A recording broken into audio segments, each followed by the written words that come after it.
Om Sairam. Sai tour and ट्राभल्सद्वारा चलाइएको आजको तीर्थयात्रामा हामी पोखराबाट श्री मुक्तिनाथ जो विष्णु भगवानलाई समर्पित अनि नेपालको मुस्ताङ जिल्लामा अवस्थित प्रसिद्ध तीर्थस्थल दर्शन गर्न गइरहेछौँ।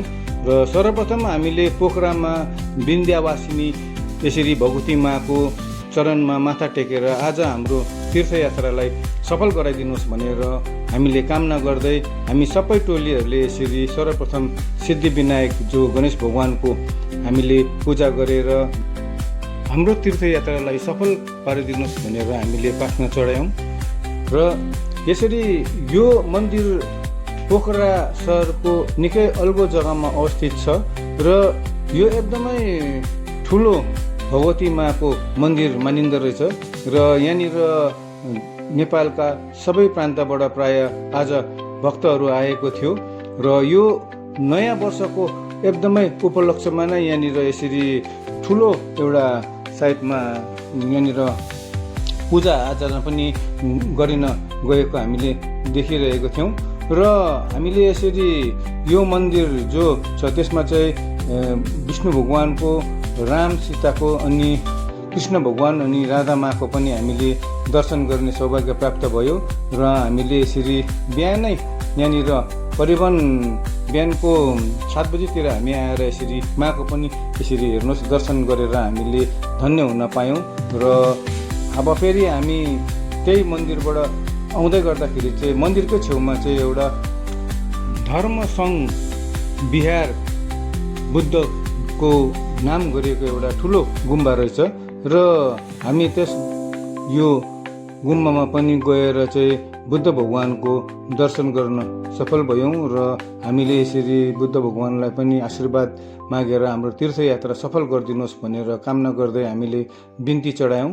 र गएको वर्षमा हामीले बुद्ध भगवानको पनि यो साई टुर एन्ड ट्राभल्सद्वारा चलाइएको 19 वर्षमा चाहिँ सम्पूर्ण रूपले भगवान बुद्ध जन्मनु भएको लुम्बिनी जो कपिला वस्तुको हामीले दर्शन गरे पश्चात उहाँले सर्वप्रथम ज्ञान प्राप्त गर्नुभएको बुद्ध गया अनि उहाँले सर्वप्रथम 5 जना आफ्नो जो भक्तहरूलाई दिनुभएको ज्ञान प्रचार गर्नका लागि जो जग्गा सारनाथ अनि अन्तमा गएर चाहिँ उहाँले अन्तिम सास लिनुभयो र महासमाधि जो लिनुभएको थियो कुशीनगरको पनि हामीले सम्पूर्ण रूपले यो 19 वर्षमा बुद्ध भगवानको पनि हामीले यो जतिवटा तीर्थस्थलहरूको सबै दर्शन गर्न सौभाग्य प्राप्त भयो।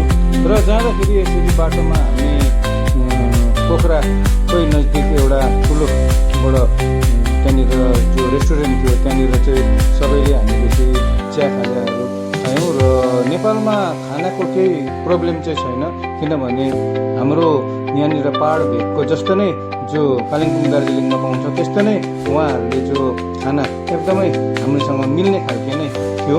र त्यसरी हामीले यहाँनिर चिया खाजा खाइवरी मैले यो भाइको पनि त्यही रेस्टुरेन्टको म यो भिडियोमा अपलोड गरिदिन्छु भनेर हाम्रो तीर्थयात्रालाई अगाडि बढाउँदै जाँदाखेरि चाहिँ हामी यसरी एउटा जो सानोबाट पुल थियो त्यहाँनिर केही क्षण चाहिँ हामी बस्यौँ।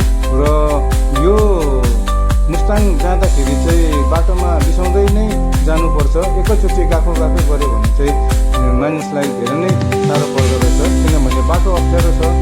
नेपालको यस्तो जो झुलुङ्गे पुलहरू प्रायः हामीले देख्यौँ।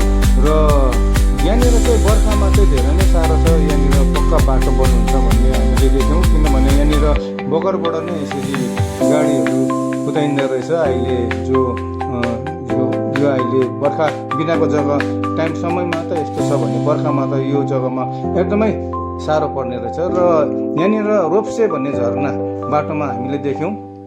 यहाँनिर चाहिँ जति पनि मुस्ताङ जानेहरू चाहिँ रोकेर केही विश्राम गरेर चाहिँ यहाँनिर यसरी अलिकति प्राकृतिकको सुन्दरताको चाहिँ यहाँनिर उहाँहरूले भनौँ एउटा फोटो खिचेर है बसेर आनन्द गरेर यहाँनिर रमाइलो गरेर चाहिँ उहाँहरूले यो प्राकृतिकको चाहिँ सुन्दरताको चाहिँ एकदमै पुरा फाइदा उठाउँदो रहेछन्। र हाम्रा टोलीहरूलाई पनि मैले यहाँनिर राखेको चाहिँ यसरी हामीले रोप्से झरनामा हामीले एकदमै एकछिन बिसाउँदाखेरि चाहिँ मलाई एकदमै राम्रो लाग्यो। यो माथि पहाडबाट नै आएको जो पानी थियो म यो सन्दर्भमा एउटा कुरा भन्न चाहन्छु, हामी कालिम्पोङ, दार्जिलिङ, सिक्किमवासीहरू जति पनि छौँ उहाँहरूलाई एकै जस्तो पनि लाग्दैन, किनभने यो कुरोहरू चाहिँ हामीले देखि नै रहेको हो। हाम्रो पाहाडमा पनि यस्तो छ र त्यसले गर्दाखेरि तपाईँहरू मुक्तिनाथ आउँदाखेरि चाहिँ तपाईँहरूलाई त्यति साह्रो केही त्यो चाहिँ हुँदैन, जसमा कि अब यहाँबाट जो माथिको जो हामीले प्राकृतिक सुन्दरता देख्छौँ त्यो चाहिँ साइडमा अलग्गै हुन्छ भनेर मैले सुनेको थिएँ। र आउँदो भिडियोमा चाहिँ म तपाईँहरूलाई त्यही जो मुस्ताङको प्राकृतिक जो सुन्दरता छ त्यो साथै भगवान् विष्णु भगवानको एकदमै ठुलो तीर्थस्थल है जो मुस्ताङ जिल्लामा अवस्थित छ नेपालको, त्यो चाहिँ हामी दर्शन गराउने छौँ। आर्थिक रूपले तीर्थयात्रा गर्नु नसक्ने, शारीरिक रूपले तीर्थयात्रा गर्नु नसक्नेले चाहिँ घरमै बसेर तीर्थस्थलको दर्शन गरेर धन्य हुन पाओस् भनेर साई टुर एन्ड ट्राभल्सद्वारा चलाइएको यो सानो प्रयास हो। यो भिडियो मन पर्यो भने सेयर गरिदिनुहोस्, जसद्वारा अरूहरूले पनि यस तीर्थस्थलको दर्शन गरेर धन्य हुन